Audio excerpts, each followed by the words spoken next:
Okay, તો ગ્રામરમાં ઇંગ્લિશમાં ગ્રામરમાં આપણે એટલે વ્યાકરણમાં આપણે આજે જોશું ધ એક્ઝેક્ટિવ.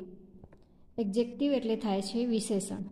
ઓકે, કોઈ પણ સંજ્ઞાવાચક કે સામાન્ય નામોની પહેલાં કેટલીક વાર તેમનું ગુણવર્ણન કરતા શબ્દો મૂકવામાં આવે છે, એટલે એનું વિશેષતા બતાવે છે.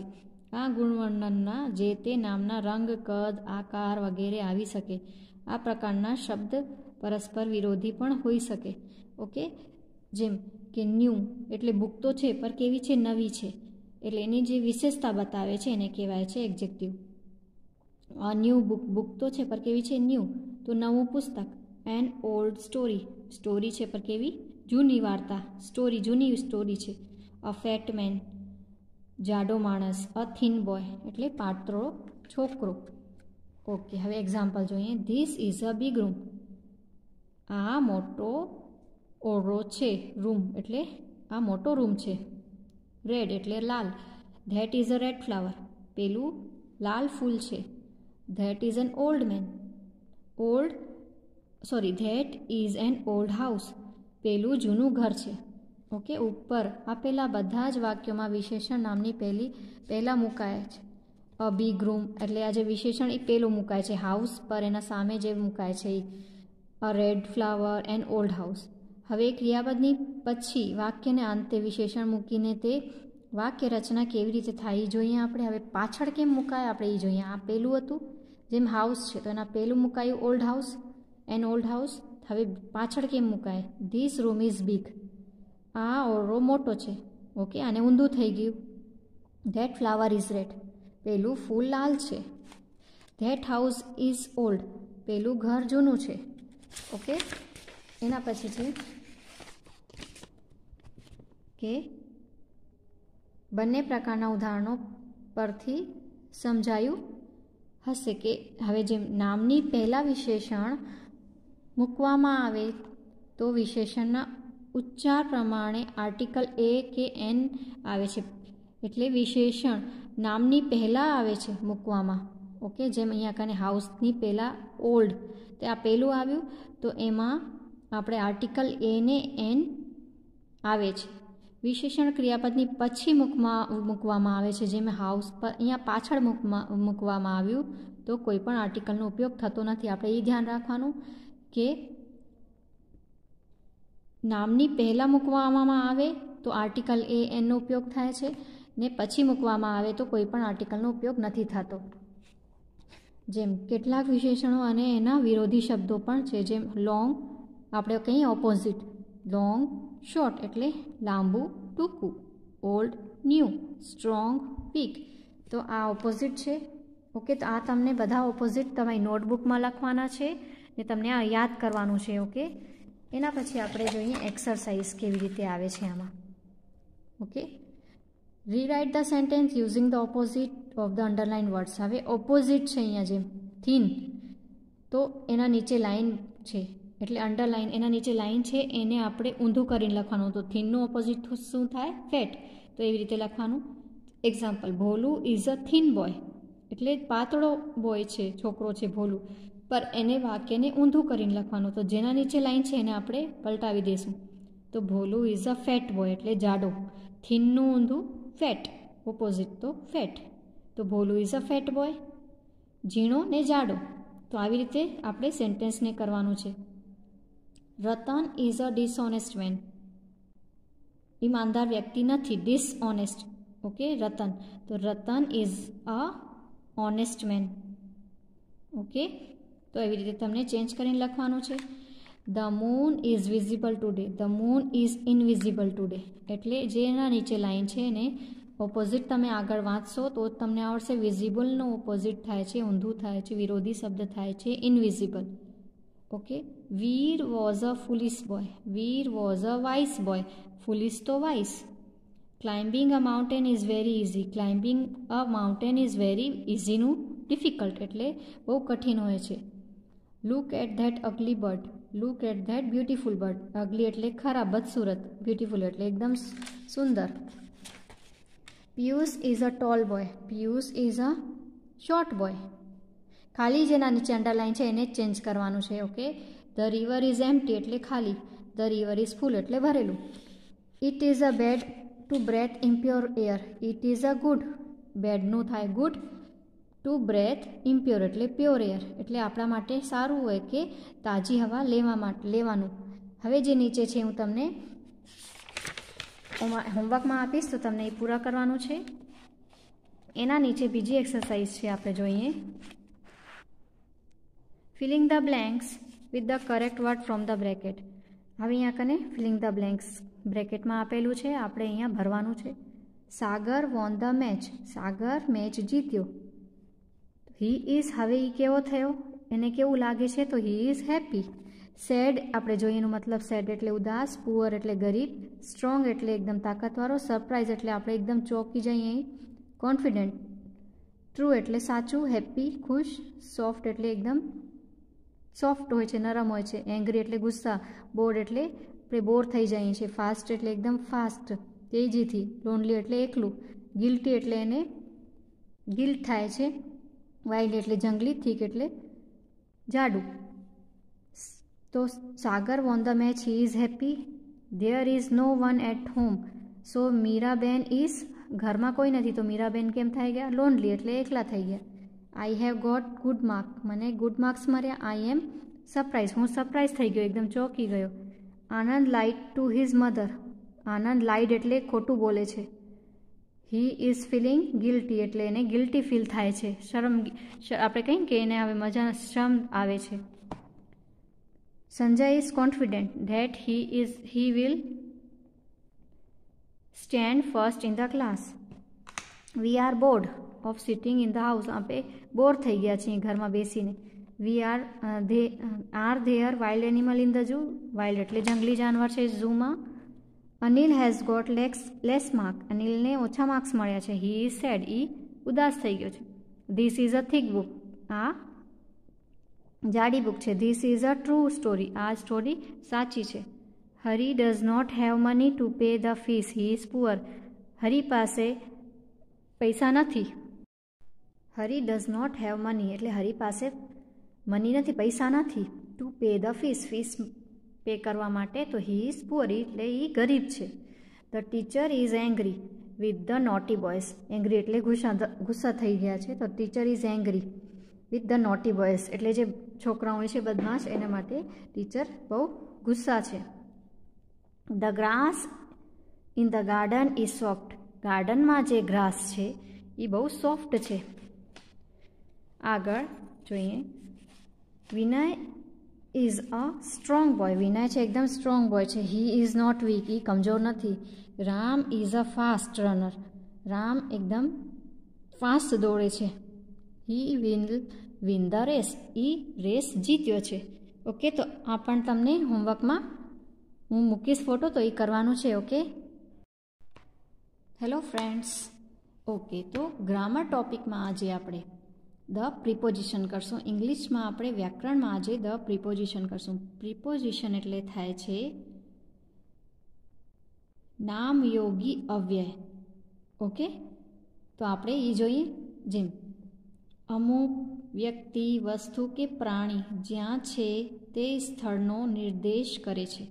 ઓકે, કાંઈ પણ વસ્તુ, વ્યક્તિ કે પ્રાણી હોય છે જ્યાંથી છે તે સ્થળનો નિર્દેશ કરે છે એટલે બતાવે છે. તો એમ જેમ ઇન એટલે થાય છે અંદર, ઓન એટલે થાય છે ઉપર, અંડર એટલે થાય છે નીચે, નિયર એટલે થાય છે નજીકમાં, એની પાસે, બિટવીન એટલે બેની વચ્ચે, ઇન ફ્રન્ટ ઓફ થાય છે ની આગળ, બિહાઇન્ડ એટલે પાછળ, નેક્સ્ટ ટુ એટલે ની પડખે, ને ઓપોઝિટ એટલે થાય છે એની સામે.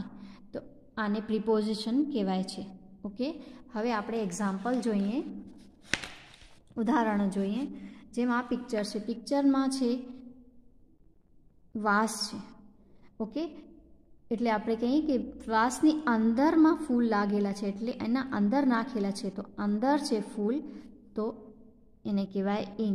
The flowers are in the vase, the flowers are in the vase, વાસની અંદર છે ફૂલ, તો એમાં ઇન આવશે, આ preposition in.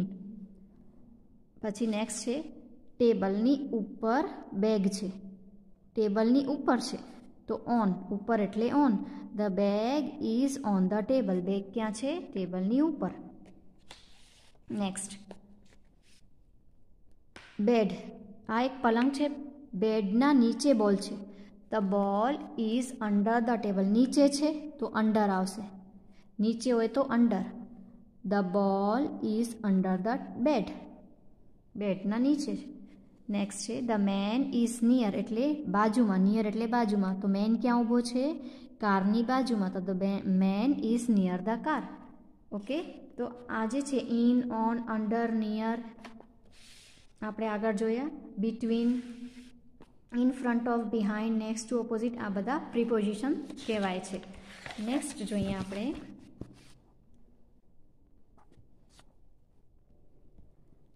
The bus is between the cars. બે કારની વચ્ચે બસ છે તો વચ્ચે કહેવાય, એને કહેવાય બિટવીન. તો બિટવીન આવશે. The chair is behind the table. Chair છે, ચેરની વાત કરે છે, ટેબલની પાછળ છે. તો સોરી, ચેર ઇઝ ચેર ક્યાં છે? ટેબલની પાછળ છે તો behind.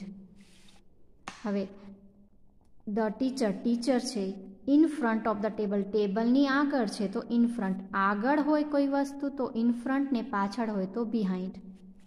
The girl is next to her mother. Girl એની મમ્મીને બાજુમાં ઊભી છે તો એની તો આવશે નેક્સ્ટ ટુ એટલે એની પડખે ઊભી છે. પછી next the garden is opposite the school. Garden છે એ સ્કૂલની ઓપોઝિટ છે. ઓકે, તો ઓપોઝિટ આવશે. ગાર્ડન છે એ સ્કૂલની સામે છે તો ઓપોઝિટ કહેવાય. ઓકે, હવે એક્સરસાઇઝ એની જોઈએ. એક્સરસાઇઝમાં છે filling the blanks using the words from the bracket. હવે બ્રેકેટમાં પ્રિપોઝિશન વર્ડ્સ દીધેલા છે. In, on, under, near, between, next to, in front of, behind ને ઓપોઝિટ. હવે આપણે આ ફિલિંગ ધ બ્લેન્ક્સ કરવાની છે પિક્ચર જોઈને. પિક્ચરમાં છે ધ વેલ. હવે વેલની વાતો કરે છે, કૂવોની વાત કરે છે. વેલ ઇઝ ડેક્સ ધ ટ્રી. વેલ છે એ ક્યાં છે? ટ્રીની બાજુમાં છે તો આવશે નિયર. હવે નેક્સ્ટ ધ બસ ઇઝ ડેક્સ ધ કાર. બસ ક્યાં છે? કારની સામે છે તો in front of. Sanjana is standing. Sanjana ઊભી છે. ક્યાં ઊભી છે? એની મમ્મીની પડખે ઊભી છે એટલે નેક્સ્ટ ટુ. ધ બોય છે is behind the door. Boy ક્યાં ઊભો છે? ડોરની પાછળ છે એટલે દરવાજાની પાછળ ઊભો છે તો behind. The book is, book બેગની અંદર છે. બુક છે એ બેગની અંદર છે તો આવશે ઇન. ઇન એટલે અંદર. નેક્સ્ટ છે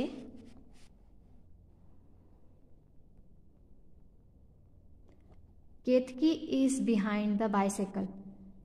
બાયસાયકલની પાછળ ઊભી છે તો બિહાઇન્ડ. ધ બોલ ક્યાં છે? ટેબલની ઉપર છે તો on. The bank is opposite the school એટલે એની સામે છે બેંક સ્કૂલની તો ઓપોઝિટ કહેવાય એને. The house is near the tree. House ક્યાં છે? ટ્રીની ઝાડની બાજુમાં છે તો near. The tractor is, tractor ક્યાં ઊભો છે? ઘરની સામે ઊભો છે તો ઇન ફ્રન્ટ ઓફ. નેક્સ્ટ છે the cupboard is behind the chair. Cupboard ચેરની પાછળ છે તો behind. Next the girl is behind the curtain એટલે આ પડદો છે. પડદોની ગર્લ ક્યાં ઊભી છે? પડદાની સામે ઊભી છે તો આવશે આમાં in front of. Okay, the girl is આમાં આવશે કર્ટન છે એટલે પડદાની સામે ઊભી છે તો in front of. Next the apple are in the basket. Apple ક્યાં છે? બાસ્કેટની અંદર છે તો ઇન. ધ ગર્લ ઇઝ ડેક્સ ધ અમ્બ્રેલા. અમ્બ્રેલા એટલે છાતા. અમ્બ્રેલાની નીચે ઊભી છે તો અંડર. ઓકે, નીચે ઊભી હોય અમ્બ્રેલા એટલે છાતાની નીચે છે તો અંડર આવશે. ઓકે, તો એવી જ રીતે આપણે નેક્સ્ટ એક એક્સરસાઇઝ જોઈએ. હવે તમને એક આ મેપ દીધેલો છે. Study the map and fill in the blanks. આ મેપને આપણે સ્ટડી કરીને વાંચીને સરખી રીતે જોઈને આપણે પાછળ ફિલ ઇન ધ બ્લેન્ક્સ છે એને ફિલ કરવાની છે. હવે મેપમાં જોઈને આપણે કરશું તો આપણે ખબર પડશે કે ધ બેંક છે at the corner of MG road and airport road. આપણે જેમાં બેંક છે તો બેંક ક્યાં છે? એમજી રોડ ને એરપોર્ટ રોડનું કોર્નરમાં છે તો આવશે અહીંયા તમે આપણે શું લખ્યું હતું? At the corner of. Railway station is near the post office. Railway station post ઓફિસની બાજુમાં છે. The bus stop is behind the hotel. હોટલની પાછળ છે bus stop. The town hall is behind the bank. બેંકની પાછળ છે. તો આપણે આગળમાં જોશું તો એના પછી તમને આ ફિલ કરવાનું છે. ઓકે તો ઇંગ્લિશમાં ગ્રામર ટોપિકમાં આપણે આજે જોશું હોમોફોન્સ. હોમોફોન્સ એટલે શું થાય છે? ઓકે, હોમોફોન્સ અંગ્રેજીમાં સમાન ઉચ્ચારણવાળા પણ જુદા સ્પેલિંગ અને જુદા અર્થવાળા બે શબ્દોને હોમોફોન્સ કહેવાય છે. એટલે આપણે અંગ્રેજીમાં છે કે જેમ એનું ઉચ્ચારણ સેમ હોય, સમાન હોય છે, પણ એના જે સ્પેલિંગ લખવાની જે સ્પેલિંગ છે, સ્પેલિંગ ને એના અર્થ, ઓકે, જે એના અર્થ હોય છે એ જુદા જુદા હોય છે, એને કહેવાય હોમોફોન્સ. એક્ઝામ્પલ 8 ને 8, આને 8 કહેવાય, આને 8 કહેવાય. એનું ઉચ્ચારણ સેમ થાય છે પણ એની સ્પેલિંગ અલગ છે, ATE, ને આની સ્પેલિંગ છે EIGHT 8. ને આ 8નું અર્થ એટલે થાય છે ખાધું, ને આ 8નું અર્થ થાય છે 8. ઓકે, તો આને કહેવાય હોમોફોન્સ, જેના સમાન ઉચ્ચારણ સેમ હોય છે પણ એની સ્પેલિંગ ને એના અર્થ જુદા હોય છે. એવા ઘણા બધા એક્ઝામ્પલ છે, આપણે જોઈએ. જેમ આઈ એટલે હું, EYE એટલે આંખ. આ બેને કહેવાય આઈ પણ એટલું મતલબ અલગ હોય છે ને એની સ્પેલિંગ અલગ હોય છે. હું ને આંખ. નો, આને કહેવાય નો એટલે જાણવું, આને કહેવાય નો પર એટલે એનું કહેવાય ના. આપણે કહીએ ને કે ના. બાય એટલે દ્વારા, ને આને કહેવાય બાય એટલે આવજો. અવર એટલે આપણું, અવર એટલે કલાક. 8 એટલે 8, 8 એટલે થાય છે ખાધું. સી એટલે જોવું, સી એટલે દરિયો. 2 એટલે 2, TWO ને TOO એટલે પણ. હિયર એટલે HERE હિયર એટલે અહીં, HEAR હિયર એટલે સાંભળવું. KNOT નોટ એટલે ગાંઠ, NOT નોટ એટલે અહીં. આને KNOT ને પણ આપણે કેનોટ ના કહેવાય, નોટ જ કહેવાય. ઓકે, વીક એટલે થાય છે અઠવાડિયું, WEEK ને WEAK વીક એટલે થાય છે નબળું. RIGHT રાઇટ એટલે થાય છે જમણું એટલે સાચું, ને WRITE રાઇટ એટલે થાય છે લખવું. SON સન એટલે થાય છે દીકરો, પુત્ર, ને SUN સન એટલે થાય છે સૂર્ય. ઓકે, આ હોમોફોન્સના એક્ઝામ્પલ છે. નીચે એક્સરસાઇઝ છે, આપણે એને જોઈએ. એક્સરસાઇઝમાં છે filling the blanks with the correct word from the bracket. બ્રેકેટમાંથી આપણે સાચું સ્પેલિંગ અહીંયા લખવાનું છે. તો પહેલાં એનું મતલબ સમજવાનું છે કે આ સેન્ટેન્સનું મિનિંગ શું થાય છે. આઈ ગોટ ડેક્સ પેન્સિલ્સ. મને આટલી પેન્સિલ્સ મળી. હવે આપણે આમાં પેન્સિલ છે એનાથી શું થાય આપણે, એટલે આટલી પેન્સિલ એટલે આ નંબર બતાવે છે તો EIGHT 8 થાય છે. ATE એટલે થાય છે ખાધું, પણ આપણે ખાધું આમાં ના આવ્યું, આમાં નંબર બતાવવાનું છે તો આમાં આવશે 8. રવિ ઇઝ ઇલ. રવિ બીમાર છે. હી ઇઝ ડેક્સ. He is weak. વીક એટલે એને કમજોર છે. તો આ વીકનું થાય છે કમજોર, આ વીકનું થાય છે અઠવાડિયું, તો આપણે આવશે આ વીક. વી લાઇક ડેક્સ ન્યૂ હાઉસ. વી લાઇક અવર એટલે અમારું નવું હાઉસ અમને ગમે છે, તો અવર એટલે અમારું, અવર એટલે થાય છે કલાક, તો આ અવર આવશે. રોહન ઇઝ મિસ્ટર મહેતાસ સન. રોહન શું છે? મિસ્ટર મહેતાનો છોકરો છે, તો સન. આ સન એટલે થાય છે કે સૂર્ય. કેન યુ ડેક્સ the blackboard. Can you see એટલે તું બ્લેકબોર્ડને જોઈ શકે છે, એટલે SEE એટલે સી.